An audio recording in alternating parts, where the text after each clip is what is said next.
Bonjour à toutes et à tous. Eh bien, je vous remercie chaleureusement d'être venus aussi présents, nombreux et nombreux, pour la première séance.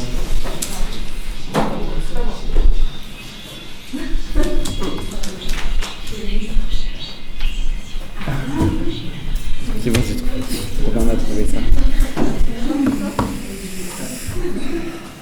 Pour la première séance du séminaire Post-Mortem, prendre soin des corps après la mort. Pour celles et ceux qui ne le savent pas, nous sommes ici à l'Espace Éthique de France. Il s'agit d'un espace de réflexion, d'enseignement, de débat et de recherche sur l'éthique en santé au sens large. Cette séance est en fait pas tout à fait la première, puisqu'elle est une séance inaugurale qui traitait de la question de l'ensemble, on va dire, de l'éthique du traitement des collections patrimonialisées de restes humains. Et ce qui est apparu au cours de cette séance inaugurale, c'est bien que plus les restes humains s'éloignent du monde des vivants, plus leur statut éthique est indéterminé. On peut les utiliser à des fins scientifiques, à des fins muséales, et les enjeux éthiques se multiplient à mesure qu'ils prennent de plus en plus leur statut de reste véritable. Et ça nous engage véritablement à nous rapprocher finalement du tout début de cette histoire, du tout début de la trajectoire des corps morts, à savoir les frontières entre la vie et la mort. Donc ce soir, pour présenter et explorer cette question, nous accueillons et remercions Milena Maglio, docteur en philosophie et chargée de mission à l'espace éthique, et Vianney Mourment, médecin sans palliatif, qui nous présenteront chacun à leur tour leur approche finalement de cette question des frontières de la vie et de la mort.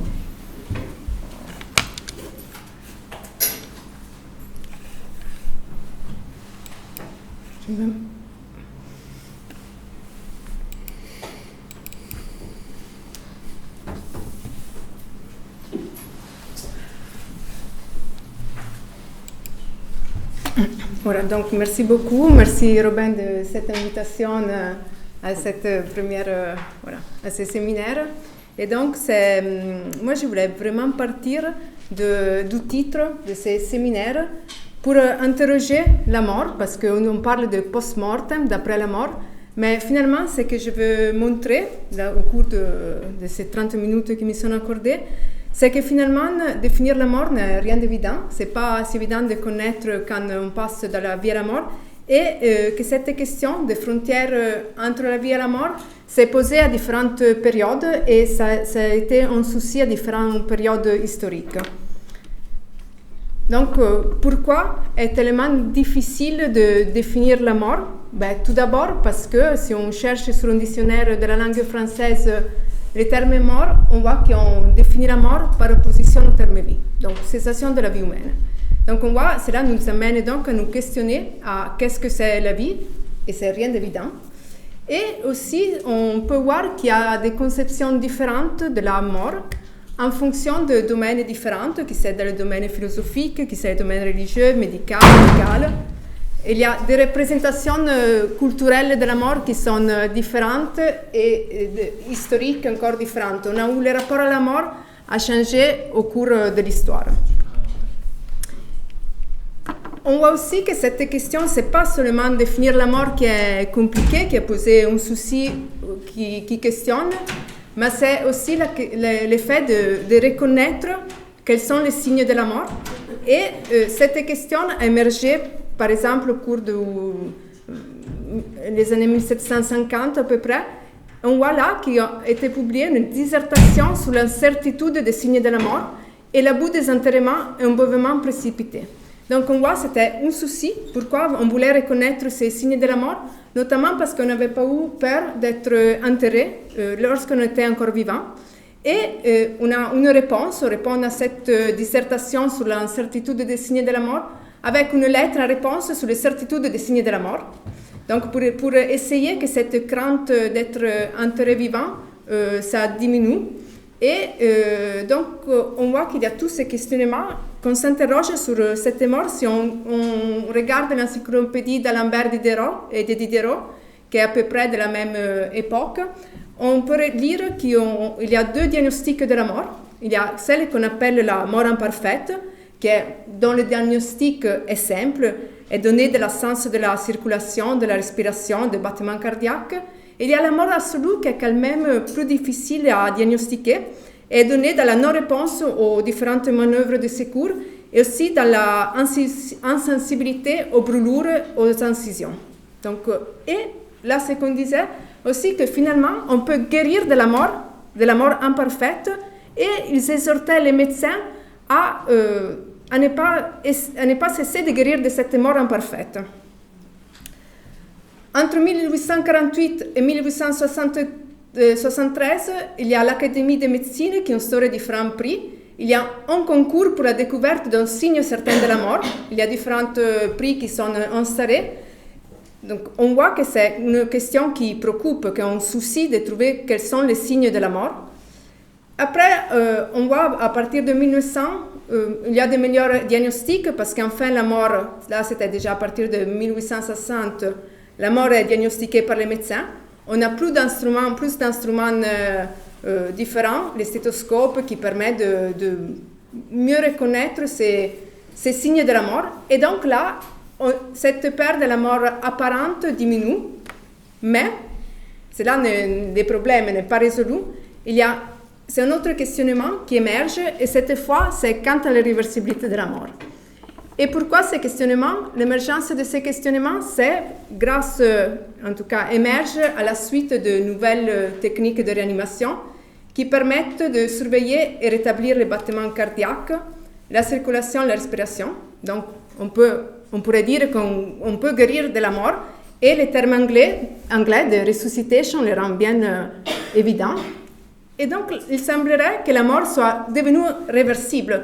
Donc, celle qui était considérée comme la caractéristique fondamentale de la mort, l'irréversibilité, est mise en question et questionnée par cette nouvelle technique de réanimation qui permettent de reporter à la vie.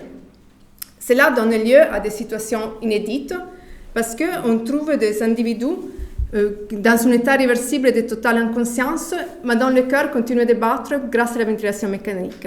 Donc, on a vu tout à l'heure, les signes de la mort, c'était en fonction de la cessation du battement cardiaque, de la respiration. Et donc là, on trouve ces individus qu'on ne peut pas les définir comme morts parce que leur cœur continue de battre. Et il y a des questions éthiques qui émergent. On se demande si on est obligé d'utiliser ces mesures de réanimation, si on doit toujours les utiliser. On se pose la question de quand on doit interrompre ces mesures de réanimation et comment définir la mort. En gros, on s'interroge quant aux frontières entre la vie et la mort. Et ces questions, c'est intéressant, qu'elles sont posées par un anesthésiologue, un autrichien, et sont des questions qui sont posées au pape Pie XII en 1957. Et le pape, lui, essaye d'esquisser une réponse à ces questions, qui sont des questions qui la communauté médicale, en tout cas les réanimateurs anesthésistes, se posent à l'époque. Et donc le pape, dans ses discours, en réponse à ces trois questions, il introduit une distinction qui était classique au sein de la théologie, et c'est la distinction entre moyens de traitement ordinaire et extraordinaire, pour répondre à cette question de l'obligation de poursuivre ou pas, à l'obligation d'utiliser ces mesures de réanimation, et aussi à la question de l'interruption de ces mesures de réanimation. Et donc, dans cette distinction, on considère que les moyens de traitement ordinaires sont toujours obligatoires et celles extraordinaires peuvent être interrompus. Il considère que les mesures de réanimation sont des moyens extraordinaires et qu'en tant que tels peuvent être interrompus. Il affirme qu'en ce cas, il n'y a aucune disposition directe de la vie du patient, ni euthanasie, ce qui ne serait jamais licite. Donc, l'interruption des tentatives de réanimation n'est jamais qu'indirectement cause de la cessation de la vie. Il faut appliquer dans ce cas les principes du double fait. Donc on voit, c'est des arguments qu'on a retrouvés aussi de nos jours. Et après, l'autre question qui est posée, c'est à la question de comment définir et déterminer la mort. Le pape était clair. Il dit qu'il appartient au médecin, et particulièrement à l'anesthésiologue, de donner une définition claire et précise de la mort et du moment de la mort d'un patient qui décède en état d'inconscience. Donc, là, cette question, il dit, voilà, c'est au médecin de décider de définir la mort. Et dit, finalement, on sait que cette question, on ne peut pas exclure qu'il n'y a pas de la vie qu'il n'y a pas de la vie humaine, même avec les mesures de réanimation. Et donc c'est là, il dit, mais pour l'heure, la question reste ouverte. Donc il ne prend pas position vraiment sur la question en disant qu'il appartient aux médecins. Et donc là, il dit effectivement, on peut aussi des formes de vie peuvent se manifester de façon spontanée, même à l'aide de procédés artificiels. Donc il dit les doutes insolubles. Donc la question est ouverte. 2 ans plus tard, on trouve cette revue de neurologie, cet article écrit par 2 neurologues français, Pierre Mollaret et Maurice Collomb. Et dans cette revue, dans cet article, il étudie 25 cas qui ont rencontré entre 1955 et 1959 à l'hôpital Claude Bernard, où il y avait un des premiers services de réanimation. Ils nous disent qu'il utilise cet état, il utilise le terme de coma dépassé pour le décrire. Il considère qu'il s'agit d'un 4e degré du coma. Mais ils disent qu'ils savent que ce terme n'est peut-être pas approprié, mais en tout cas, c'est le terme qu'ils ont utilisé pendant ces 4 ans. Et qu'est-ce que c'est ces comas dépassés? C'est les comas dans lesquels se surajoute à l'abolition totale des fonctions de la vie des relations, non des perturbations, mais une abolition également totale des fonctions de la vie végétative. Ils disent que ces comas est à la fois une révélation parce que la survie de tels malades n'a pu être assurée minute après minute que par les conquêtes techniques, et une rançon de la maîtrise acquise. Une rançon parce que la survie dans les comas dépassés impose des efforts croissants aux équipes de réanimation et prolonge un spectacle de plus en plus douteux aux yeux des familles. Tout ceci, joint au fait de l'évolution fatale habituelle, amène inéluctablement à hausser les problèmes jusqu'à la discussion des ultimes frontières de la vie. Et plus encore, jusqu'au concept d'un droit à fixer l'heure de la mort légale. Mais ces 2 neurologues ne veulent pas définir la mort ainsi. Ils ne se sentent pas de faire ces gestes définitoires. Ils ne sentent pas la nécessité. Aussi parce qu'ils disent qu'avec ces mesures de réanimation, c'est encore plus difficile de trouver où se place cette fraction de seconde qui sépare la mort de la vie. Il dit, plus je contemple et moins je le sais. Et donc, s'il y a cette question des frontières de la mort, ils ne répondent pas, mais ils voient bien où se situent les problèmes, que c'est la question notamment de comment définir la mort, où situer ces frontières. À la question de l'interruption de ces mesures de réanimation, là encore, ils ne veulent pas prendre réponse. Donc là encore, ils ne se sentent pas de dire qu'on peut interrompre ces mesures de réanimation. Donc la question est laissée ouverte. Il se limite à décrire cet état, ces comas dépassés, un état paradoxal au-delà de la vie. Là, quelque chose change le 3 décembre 1967, parce que là, on assiste à la première première transplantation cardiaque, et le prélèvement était réalisé à partir d'une donneuse qui était en coma dépassé, et il y avait un peu de zone d'ombre sur la législation qu'il y avait en Afrique du Sud. Un mois plus tard est formé un comité pour discuter de ces questions qui peuvent susciter ces individus inconscients.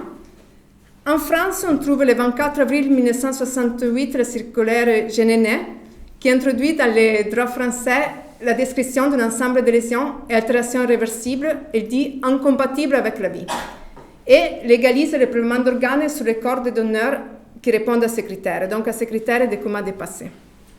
3 jours plus tard, il y a eu en France et en Europe la première transplantation cardiaque européenne. Et donc là, on voit qu'il y a quelque chose qui change. Il semble nécessaire de définir la mort, et comme le souligne George Agamben dans un livre qui s'appelle Homo Sacer, et où il examine la question de l'individu en coma dépassé, il considère que les sujets en état de coma dépassé présentaient les conditions idéales pour le prélèvement d'organes vitaux, mais il s'agissait de définir avec certitude le moment de la mort, pour éviter aux chirurgiens qui devaient pratiquer la transplantation d'être accusés d'homicide. Le 5 août 1968, on trouve ce comité dont j'ai parlé tout à l'heure, s'appelle le comité ad hoc de l'école médicale d'Harvard. Et on voit le titre de cet article publié sur le journal de l'Association médicale de médecine américaine. Et donc déjà le titre, c'est une définition du coma réversible. Donc le coma dépassé est appelé coma réversible. Et on voit les sous-titres, ces reports, ces documents, c'est pour examiner la définition de la mort cérébrale. Et on voit ce rapport est très clair sur l'objectif. Notre premier objectif est de définir le coma réversible, donc était le coma dépassé, comme un nouveau critère de mort. Il y a des raisons pour lesquelles il y a besoin d'une définition. La première, c'est que cette amélioration dans les mesures de réanimation on a mené à des efforts pour sauver ces individus qui sont dans des conditions désespérées. Et quelquefois, ces efforts ont seulement un succès partiel, que le résultat est qu'il y a des individus dont le cœur continue de battre, mais que le cerveau est réversiblement endommagé. La burden, qu'on peut traduire par le terme charge, est grande pour ces patients qui souffrent de cette perte irréversible de l'intellect, sur leurs familles, sur les hôpitaux, et surtout ceux qui ont besoin de lits d'hôpitaux qui sont déjà occupés par ces individus dans les comas. La deuxième raison est que des critères obsolètes dans la définition de la mort peuvent conduire à des controverses pour l'obtention des organes pour les transplantations.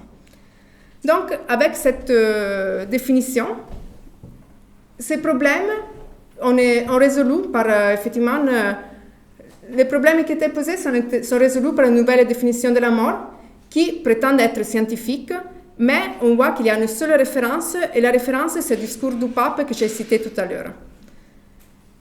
Et donc, là, on voit que la mort est considérée comme la limite au-delà de laquelle certaines pratiques deviennent moralement légitimes et immédiatement.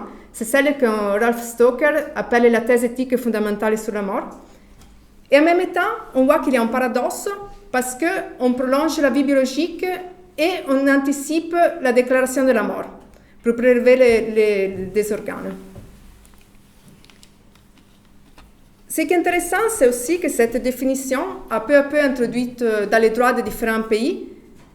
Et initialement, on s'est trouvé dans des situations paradoxales parce que pas tous les États avaient introduit en même temps cette définition de la mort cérébrale.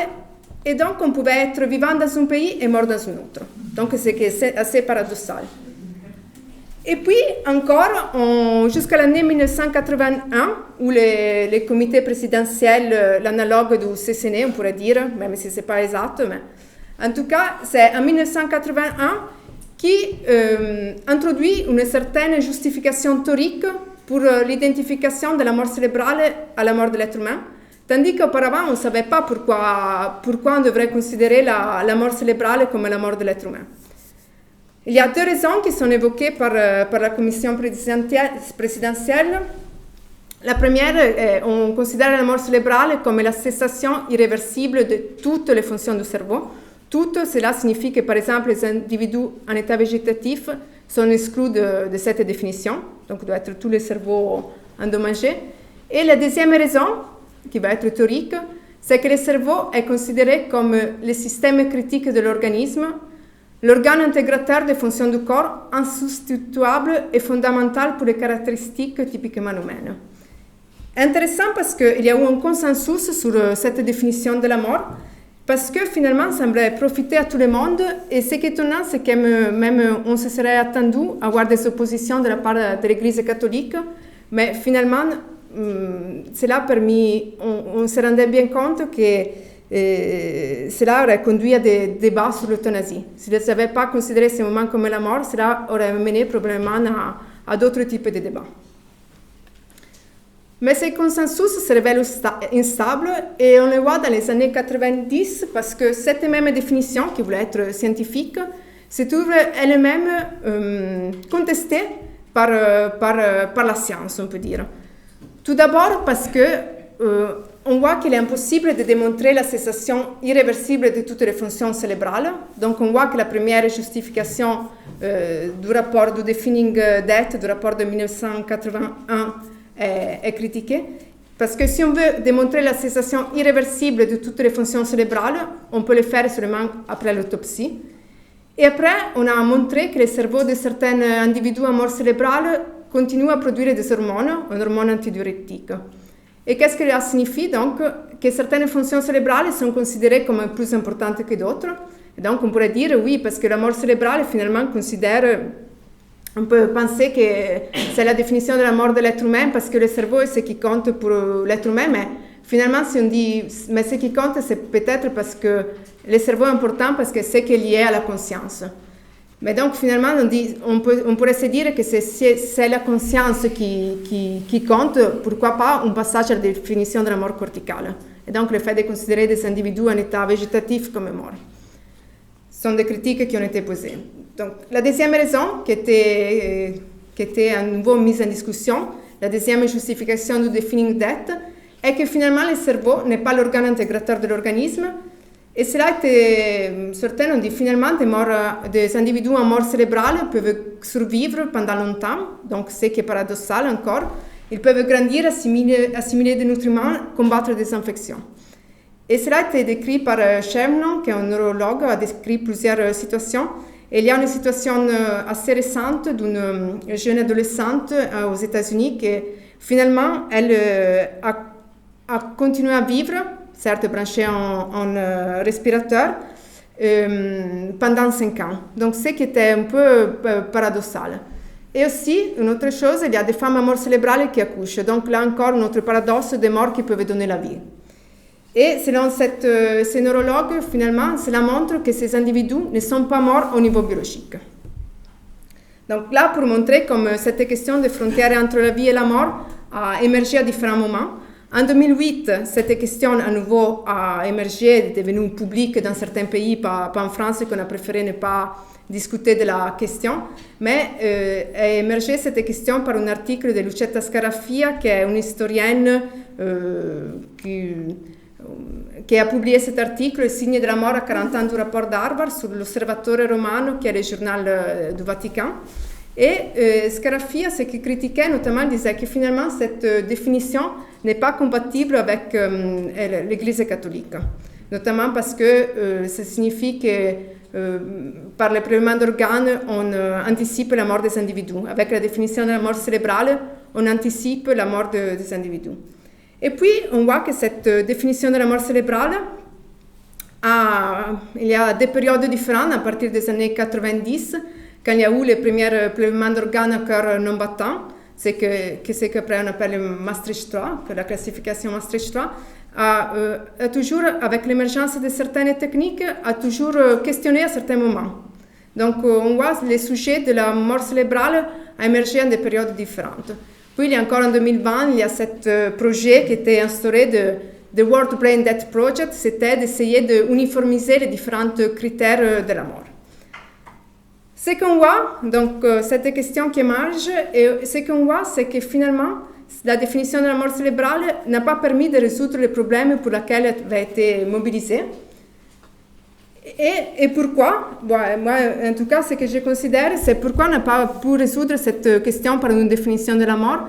C'est parce que la définition de la mort n'est pas seulement une question scientifique, technique ou médicale.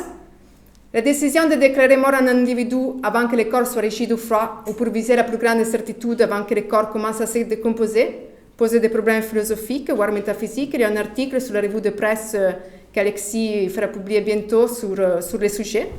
Donc c'est aussi, on voit, c'est encore une question qu'on en discute encore. Et parce que finalement, la définition de la mort est le résultat d'un choix arbitraire qui renvoie des jugements éthiques qui concernent l'essence de l'être humain, ses fonctions fondamentales, voire la valeur de la vie humaine, et donc ne peut pas être réduite en une investigation scientifique ou une démonstration, puisqu'il y a encore de la vie biologique de l'organisme. Ce qui est intéressant, c'est que Henry Beecher, qui était le président du comité d'Harvard, confirme ce que je viens de dire. Il nous dit, quel que soit le niveau que nous choisissons d'appeler mort, c'est une décision arbitraire. La mort du cœur, les cheveux poussent encore. La mort du cerveau, le cœur pourrait encore battre. Le besoin de choisir un état réversible où le cerveau a cessé de fonctionner. Il vaut mieux choisir un niveau où, quoique les cerveaux soient morts, l'utilité des autres organes est encore présente. C'est cela que nous avons essayé à rendre clair en ce que nous avons appelé la nouvelle définition de la mort. Ici, nous avons arbitrairement accepté comme mort la destruction d'une partie du corps, mais la partie suprême, le cerveau. Et là, encore, ce qui reconnaît le mourir un processus continuel, tandis que la mort pourrait intervenir dans un moment distingué, lequel nous ne sommes pas capables d'identifier de façon précise. Donc là, on trouve Henry Beecher, le président du comité d'Harvard, qui remarque que finalement, c'est vraiment une question arbitraire qui dépend de certaines valeurs de qu'est-ce qu'on considère être l'être humain. Et là, à cette réflexion, s'ajoute un philosophe qui était Hans Jonas, qui était un des premiers philosophes à contester cette définition. Et il était dans un dialogue avec Henry Beecher. Et qu'est-ce que nous disait Hans Jonas? Il disait dans cet article Against the Stream, au contre-courant, il considère que finalement cette définition n'était pas nécessaire pour arrêter les traitements. On aurait pu se contenter de la distinction posée par le pape Pie XII entre traitement ordinaire et extraordinaire, parce qu'il s'agit de personnes mourantes, non mortes, et donc il n'y a pas de sens à prolonger artificiellement cette vie résiduelle. Il faut les laisser mourir. Et c'est cela que Jonas appelle le droit de mourir. Donc c'est plutôt dans l'arrêt des traitements que dans l'euthanasie quand il parle du droit de mourir. Mais il s'oppose au prélèvement d'organes vitaux parce qu'il considère qu'aussi longtemps qu'un corps fonctionne d'un point de vue organique, il doit être regardé comme ce qui persiste du sujet. Il a donc droit à l'inviolabilité. Et en reprenant un peu Kant, on dit « On ne peut pas faire usage de son corps comme une simple banque d'organes. Cela reviendrait à les considérer comme un simple moyen et non en même temps comme un fin en soi. » Et cela signifie que finalement, le corps du patient est déplacé au rang des choses. Jonas parle de cette définition de la mort cérébrale comme une fonction utilitaire. Fonction parce que finalement, c'est quelque chose qui rassure les médecins que la mort est déjà arrivée et donc les permet de les rassurer lorsque l'interrompent le traitement ou lorsqu'ils prélèvent des organes. Utilitaire parce qu'elle est finalement une raison externe du patient. Ce n'est pas une raison qu'on prend pour le patient, mais pour prélever des organes ou sauver des vies. Et finalement, il dit qu'avec cette définition, la responsabilité des médecins vient moins parce qu'on pourrait dire que décider d'interrompre le traitement, c'est une décision chargée de valeurs. Et donc, finalement, cette décision chargée de valeurs est remplacée par une routine automatique de preuve de valeur.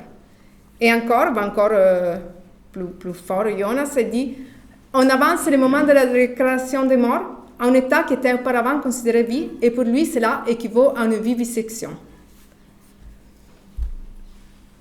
Donc, on voit ce qui est intéressant dans ce discours de Jonas, c'est qu'après a été repris par différents philosophes, mais aussi par des médecins, et aussi par des philosophes qui se trouvent totalement en opposition avec Jonas, par exemple par Peter Singer, par un neurologue qui s'appelle Carlo Alberto De Fanti. Et ce qui est intéressant, c'est que finalement, il souligne le fait que les frontières entre la vie et la mort sont indéterminées, et donc il est impossible de tracer une ligne nette de démarcation entre la vie et la mort. Ils disent encore qu'une définition rigoureuse de la mort fait violence et ne pourrait jamais combler notre ignorance et se substituer à sa connaissance. Et finalement, une définition ne va pas remplacer cette indétermination des frontières entre la vie et la mort. Et là, ce que Jonas souligne, et pas seulement lui, après il y a toutes d'autres discussions qui sont émergées, c'est qu'il faut non pas une définition de la mort, mais une définition de l'homme et de la vie humaine. Là, je cite Jonas, la question correcte n'est pas le patient est-il mort, mais que faire de lui, afin qu'il reste encore un patient. À cette question, on ne peut pas répondre par une définition de mort, mais par une définition de l'homme et de ce qu'est la vie humaine. Ce qu'on peut dire, c'est que pour la biotique nord-américaine des années 70, cette définition de la mort cérébrale a conduit vraiment à une réflexion sur la définition de la vie humaine. Et donc, à partir des années 72, il y a différents philosophes, bioticiens, qui ont, par exemple, essayé de trouver, là c'est par exemple Joseph Fletcher, qui parle d'indicateurs d'humanité. Donc, ils essayent de trouver quels sont les indicateurs d'humanité. Et ils considèrent qu'il y a un indicateur le plus important, que c'est le critère cortical, donc le fait d'avoir la cortèse, la conscience. Puis il y a d'autres, au contraire, qui disent oui, finalement, la définition de la vie humaine, c'est l'appartenance à l'espèce Homo sapiens. Ou encore d'autres, comme Engelhardt, ont introduit une distinction entre la vie humaine biologique et la vie humaine personnelle. James Reches, la distinction entre être en vie et avoir une vie. Ou encore Peter Singer, la distinction entre être humain et personne. Donc, ils ont été tout introduits au sein de la biotique nord-américaine des définitions sur la vie humaine. Et peu à peu, on s'est dit, mais finalement, la question n'est pas tant de définir la mort, mais de savoir pourquoi la vie humaine a une certaine valeur. Donc là, c'est Jonathan Glover qui a introduit cette question. Et la réflexion au sein de la biotique est passée de la définition de la mort cérébrale, finalement, à la question qui avait suscité la définition de la mort cérébrale, donc c'est-à-dire de savoir quand il faut arrêter les traitements. Donc, au sein de la biotique, on a commencé à se poser explicitement ces questions. Donc, je viens vers la fin et je pense que cette question de la définition de la mort, certes, est importante en termes historiques pour voir toute l'évolution et même en termes pour étudier un peu comme la pensée ou voir pourquoi à un certain moment était plus important ou pourquoi on s'est posé cette question, mais je pense qu'à toutes les différentes définitions de la mort qui ont été proposées, parce que oui, je n'ai pas dit, mais finalement, toutes les définitions de la vie humaine qui ont donné les différents bioticiens ont porté à proposer des définitions de la mort différentes. Donc, il y avait certaines qui considéraient qu'il fallait revenir à la mort cardiaque, comme Jonas et Singer, d'autres qui avaient fait la proposition de définir la mort comme mort corticale. Et donc, cela a tout donné à d'autres définitions et même à trouver d'autres justifications théoriques de l'identification entre la mort cérébrale et la mort de l'être humain. Donc moi, je considère qu'il faut un peu aller au-delà peut-être de cette question de la définition de la mort parce que je considère qu'il y a des erreurs communes à toute définition de la mort, n'importe laquelle. La première, c'est ce que je considère, que j'ai nommé l'erreur ontologique, en tout cas, qu'il y a 12 ans, quand j'avais fait mon mémoire sur la mort cérébrale, j'avais appelé l'erreur ontologique, c'était de considérer la vie et la mort comme des états dichotomiques, un passage immédiat, alors que le mourir est un processus composé d'une série de pertes progressives, et c'est là qu'on a pu voir aussi avec les mesures de réanimation. Donc, voilà, peut-être faire cette distinction entre le mourir en tant que processus et la mort, comme biologique, et donc de considérer plutôt de parler des différents seuils de ces processus. Et là, je reprends une proposition qui a été faite par le comité danois d'éthique en 1988, qui avait refusé de considérer la mort cérébrale comme la définition de la mort au début. Et lui considérait de considérer cette condition de totale et irréversible cessation de la fonction cérébrale comme le moment dans lequel le mourir devient irréversible, dans lequel le mourir est réversible.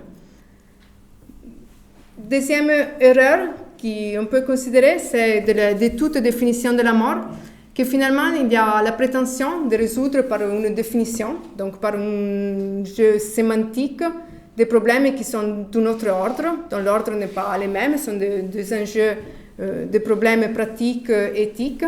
Et donc là, peut-être, il serait pertinent d'éliminer les termes morts et aussi des définitions, de parler d'autres choses. Et c'est là ce qui a été proposé en 2008 par les comités de biotique américains, où ils ont proposé le terme de total brain failure, de détérioration irréversible des fonctions du cerveau. Et ce qu'on voit aujourd'hui, c'est que la tendance est plutôt à parler de mort par critères neurologiques plutôt que de mort cérébrale, même si certains considèrent maintiennent encore le terme, mais en tout cas, ce qu'on veut reconnaître, c'est que la mort n'est pas seulement une donnée médicale, mais qu'il y a toutes des représentations différentes. Et finalement, la troisième erreur, on voit que c'est étroitement lié à l'erreur méthodologique, c'est qu'il s'agit de questions qui ne demandent pas une définition de la mort pour être résolue, mais des normes de comportement à l'égard des mourants. Et en cela, je reprends Carlo Roberto De Fanti, qui a beaucoup travaillé sur cette question, et considère que le problème ne doit pas être posé et résolu au niveau d'une ontologie de la mort, mais au niveau moral. Il s'agit de repenser toute la moralité de nos attitudes à l'égard des mourants et des morts, et l'intégralité des échanges entre morts et vivants qui existent dans la greffe d'organes. Donc finalement, je pense qu'aujourd'hui, on est assez prêt pour avoir ce passage d'une métaphysique ontologique de la mort à la moralité de mourir et se poser de façon explicite ces questions qui avaient autrefois conduit à redéfinir la mort. Donc voilà, je termine pour ce message, mais pas besoin de venir. Voilà. Ok, merci beaucoup. C'était vraiment passionnant. Est-ce que certaines parmi vous auraient des questions à Milena sur cette présentation?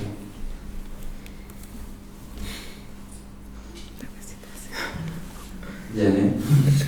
Non, je digère là pour le moment. Quoi. Moi j'en aurais une d'une certaine façon, c'est que j'ai du mal à comprendre finalement pourquoi est-ce qu'il y a une si forte résistance à abandonner l'idée qu'il y aurait la mort comme une espèce d'espèce naturelle ou comme une ontologie fixe, alors qu'on voit que c'est tout le temps des technologies qui viennent déplacer la frontière de la mort et qu'on en arrive quand même au bout de la présentation assez naturellement à la conclusion que c'est une question de pratique. Et pourtant, on voit bien que ça résiste, quoi, véritablement, ce que tu as exploré ces dimensions. Je pense que c'est un travail qu'on aurait dû faire plus tôt. Donc, c'est-à-dire, ça aurait dû commencer vraiment à parler de façon explicite sur cette question, parce que c'est clair aujourd'hui, une critique qui est souvent faite, c'est quand on examine la question de la définition de la mort cérébrale, c'est pour critiquer la greffe d'organes. Tandis que c'est pas vraiment ça l'objectif. L'idée, je pense que le problème, c'est que cette question était un peu cachée pendant trop d'années. Donc cette résistance aujourd'hui, si on disait oui, la mort cérébrale, c'est pas la mort, c'est problématique peut-être pour le prélèvement d'organes. Ça peut questionner. Et donc je pense une grosse résistance aussi de la part de certains comités d'éthique ou de bioéthique pendant des années. C'était notamment ça, la peur de diminuer les prélèvements d'organes. Et c'est pour ça que des comités ont essayé à fur et à mesure de trouver des justifications différentes pour essayer qu'il y ait une certaine certitude de la part des gens que quand on prélève des organes, ils ne sont pas vivants mais ils sont morts. C'est quelque chose, je pense, difficile de concevoir autrement. Bonjour, merci beaucoup, c'était vraiment passionnant. Je voulais savoir si, selon vous, le fait qu'on ait développé, je suis désolée,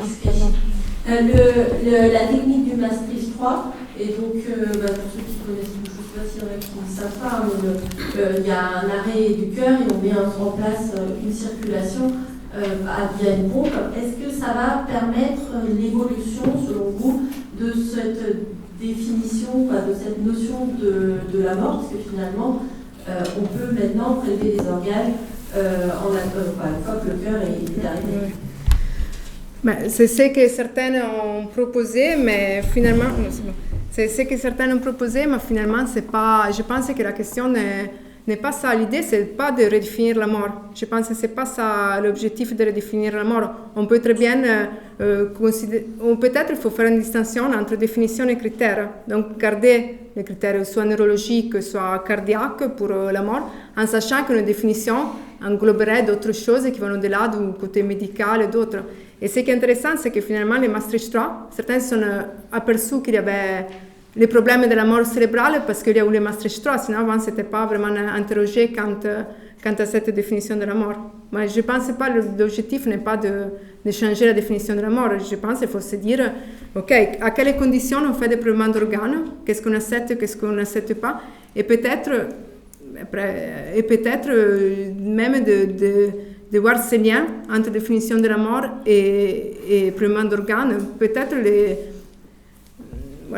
réexaminer, même si la règle du donneur mort est quelque chose de fondamental pour le prélèvement d'organes.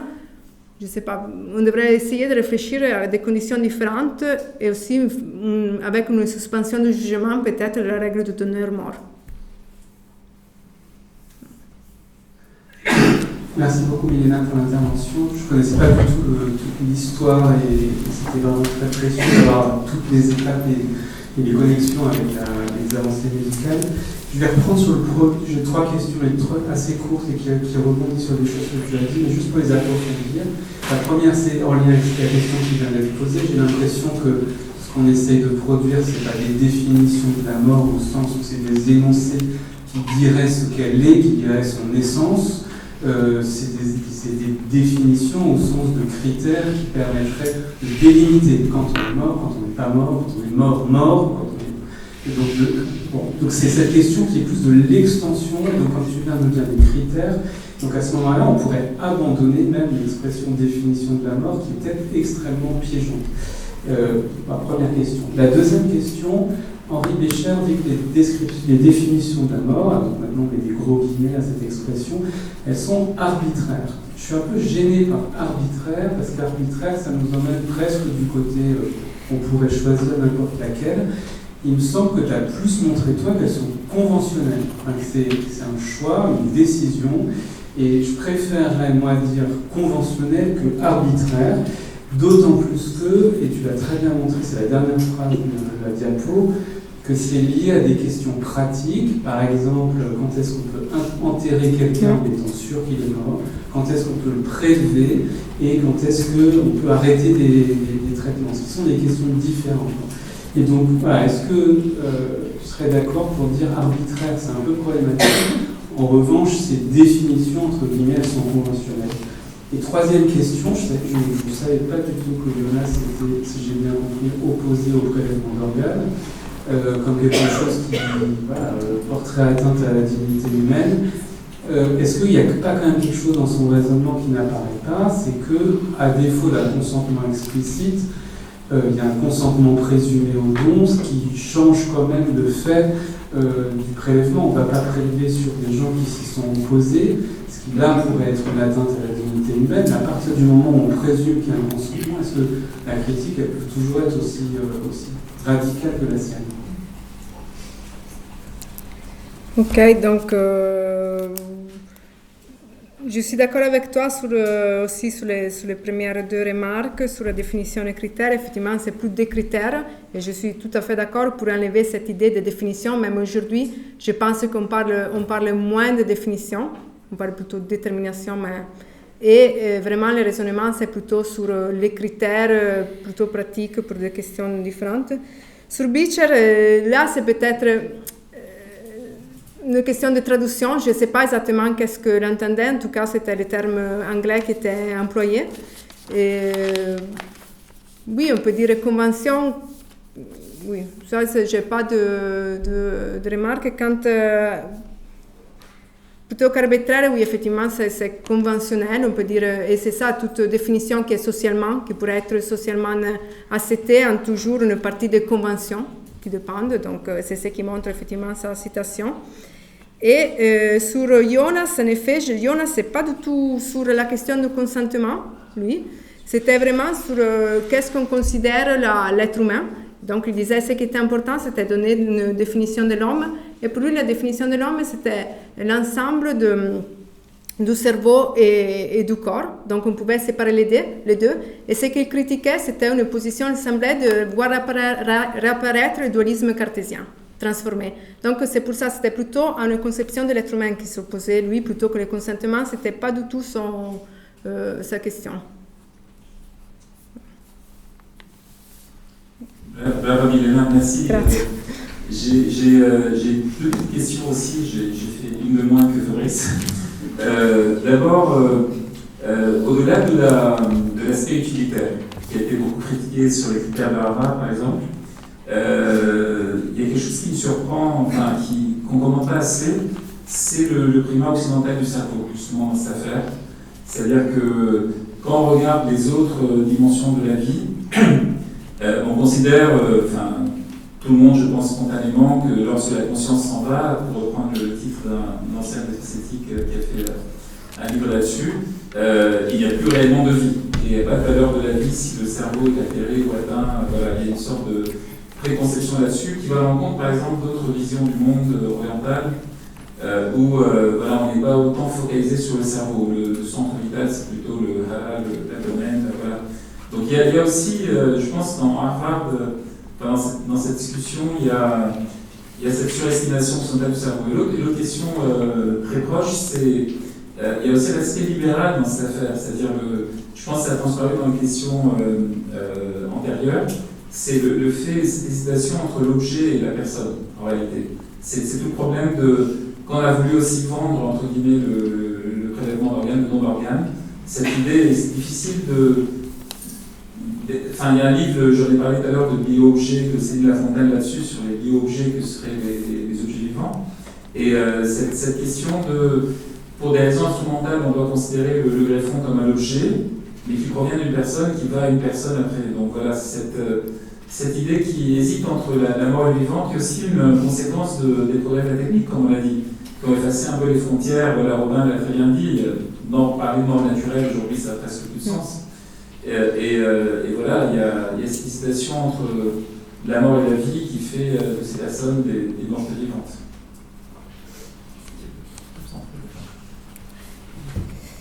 Oui, par rapport à cette vision du cerveau comme primat, c'est effectivement toute la critique qui était, c'était notamment quand on disait oui, si les primates ont un cerveau, ben, mais là on voit qu'ils ne sont pas toutes les fonctions qui sont cessées, donc qu'est-ce qu'on a? C'est les primates la conscience ou le cerveau? Donc ça c'est déjà la question. Et c'est pour le fait qu'il y a toute notre vision en arrière-plan. C'est pour cela que, par exemple, au New Jersey, il y a l'objection de conscience pour considérer la mort, pour être déclaré mort selon la mort cérébrale. Et donc, là, du fait qu'il y a une communauté juive orthodoxe, donc ce qui est important, c'est vraiment le dernier souffle. Et c'est pour ça qu'on accepte cette objection de conscience, mais il y a aussi en Angleterre qui est plutôt centré sur l'idée du tronc cérébral. Et Parfit, qui a beaucoup écrit sur cette question, notamment disait que tout lié à des conceptions de la vie humaine, si on considère le souffle, la séparation de l'âme et du corps. Donc effectivement, il y a tout cet arrière-là qui est important. Et sur les morts vivants, je pense que ce qu'on a un peu remarqué, c'est que l'entre-deux, c'est toujours ce qui fait peur. Donc il y a la figure de zombies, de monstres, donc il y a toujours ces entre-deux. Donc aujourd'hui, peut-être certains ont décrit l'entre-deux avec les personnalités en état végétatif, mais avant, pouvaient être les individus en coma dépassé. C'est entre la vie et la mort. Et c'est toujours cet entre-deux qui est source de crainte. Donc je pense que c'est ça. C'est des brain beds. Exactement. Et c'est pour ça que notamment il y a toute cette exigence d'avoir des frontières claires où on ne peut pas vraiment. Merci. On a parlé de ceux qui ont eu une vie et qui vont mourir. Et je pense quand même au fœtus et au diagnostic où on annonce à une maman, votre enfant est aujourd'hui vivant, mais il ne va pas être viable. Et donc il y a ce temps où la grossesse est bien en place, mais l'enfant ne va pas survivre. Et ce temps est quand même, je pense à l'enfant vivant mais pas viable. Je ne connais pas assez bien la question, mais en effet, il y a aussi par rapport à la mort, une critique qu'il y a eu de la mort cérébrale, c'est notamment de dire oui, mais la vie, si la vie, il faudrait considérer quand la vie commence, donc si c'est par le cerveau, on devrait changer, si on garde la définition de la mort cérébrale, on devrait changer la définition de quand commence la vie, et donc considérer que la vie commence quand il y a la construction du cerveau. Donc il y a aussi une critique, mais voilà, sur cette survivant vivable, je ne sais pas trop, je ne peux pas trop vous répondre. On va prendre une dernière question et ensuite on va laisser les étudiantes et étudiants qui sont présents et présents dans la salle s'échapper pour retourner en cours. Merci Mélina pour ta présentation et je trouve très convaincant ta conclusion sur le fait que finalement l'objet de la médecine c'est plutôt le processus du mourir et ce qu'on peut faire à ces différentes étapes du processus ou pas. Et pour autant, j'ai l'impression qu'il y a quand même deux états assez distincts entre vivant et mort. Par exemple, entre nous dans cette salle et les gens qui sont enterrés au cimetière, il n'y a pas trop de doute qui est vivant et qui est mort, même si le processus est continu.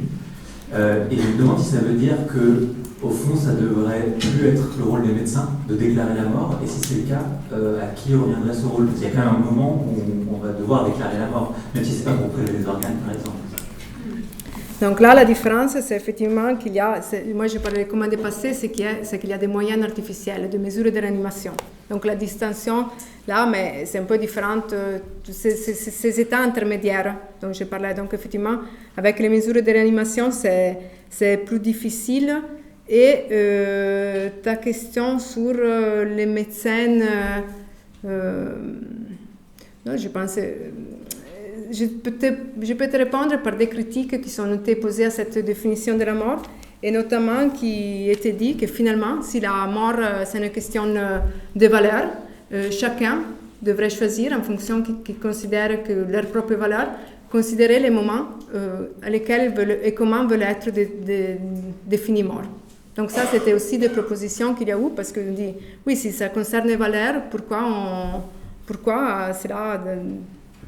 chacun ne pourrait pas choisir? Mais après, après, on voit toutes les difficultés qu'il y a pratiques, parce qu'on voit toutes les difficultés, déjà avec les directives anticipées, on pourrait dire, oui, le mettre sur les directives anticipées, il y a 14%, non, un peu plus, bon, des gens qui les écrivent, donc c'est compliqué à les mettre en pratique, mais c'est pas absurde de penser, si on considère que la mort c'est une question de valeur, pourquoi pas choisir un moment cardiaque ou d'autres. Merci beaucoup, Milena, pour cette fascinante présentation. On se donne 5 minutes pour